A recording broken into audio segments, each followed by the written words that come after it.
Hi అండి, namaste. Welcome to Suhasini's kitchen. నేను మీ సుహాస్ని రెడ్డి. ఈరోజు మన కిచెన్లో ఎంతో గుమగుమలాడే రసాన్ని ప్రిపేర్ చేసుకుందాం.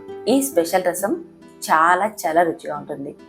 రసంలోకి నంచుకోవడానికి ఏమి లేకున్నా సరే రైస్ మొత్తం ఖాళీ అవ్వాల్సిందే, అంత టేస్టీగా ఉంటుంది. మరి ఇంకెందుకు ఆలస్యం, బ్యాచిలర్స్ కూడా ఈజీగా చేసుకోగలిగే ఈ స్పెషల్ రసాన్ని మీరు ట్రై చేయండి.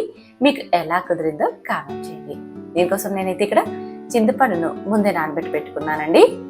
నిమ్మకాయ సైజ్ అంత చింతపండును 10 నిమిషాల పాటు నానబెట్టుకున్నామంటే చక్కగా నానిపోతుంది.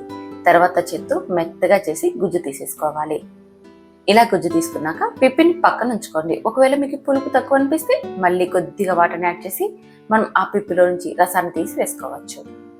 తర్వాత ఇందులోకి కట్ చేసుకున్న 2 టమాటాలు, కొద్దిగా కొత్తిమీర తరుగు వేసేసుకొని ఇదంతా చెత్త బాగా మెత్తగా చేసేసుకోవాలి. టమోటాని గుజ్జుగా చేసేసుకొని ఇందులోకి గ్రేవీకి సరిపడా, అంటే మనకి పులుపుకు సరిపడా వాటర్ని యాడ్ చేసుకోవాలి. తర్వాత ఇందులోకి కొద్దిగా కరివేపాకును తుంచి వేసేసుకోండి. ఇలా వేసి ఈ రసాన్ని కాసేపు పక్కన ఉంచుకోండి. ఇప్పుడు మిక్సీ బౌల్ తీసుకొని అందులోకి 1 స్పూన్ ధనియాలు, ఒక 1/2 టీ స్పూన్ దాకా మిరియాలు, అలాగే ఇందులోకి 10 దాకా మెంతులు. ఎక్కువ వేయకండి, కాస్త తగ్గించే వేసుకోండి.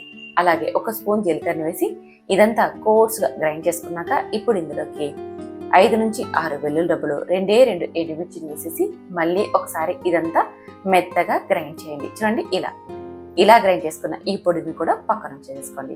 ఇప్పుడు స్టవ్ మీద రసం తయారు చేసేసుకోవడానికి కడాయిని కానీ బౌల్ కానీ పెట్టేసేసుకొని అందులోకి కొద్దిగా నూనె వేసేసుకొని ఆవాలు జీలకర్ర వేసి అది బాగా ఫ్రై అయిపోయాక మనం గ్రైండ్ చేసి పెట్టుకున్న ఈ ధనియాలు మిరియాల పొడి ఉంది కదా, అది వేసేసుకొని అందులోకి 2 పచ్చిమిర్చి 2 ఎండుమిర్చిని వేసి లో ఫ్లేమ్లో కొన్ని సెకండ్ల పాటు వేయించండి. ఇలా కొద్దిగా వేయించుకున్నాక ఇప్పుడు ఇందులోకి మనం తయారు చేసి పెట్టుకున్న రసాన్ని కూడా ఇందులోకి వేసేసుకోవాలి. ఇలా వేసేసుకొని ఇప్పుడు ఇందులోకి చిటికెడు పసుపును వేసుకోండి, ఎక్కువ వేయకండి. అలాగే రుచికి సరిపడా ఉప్పును వేసుకోండి.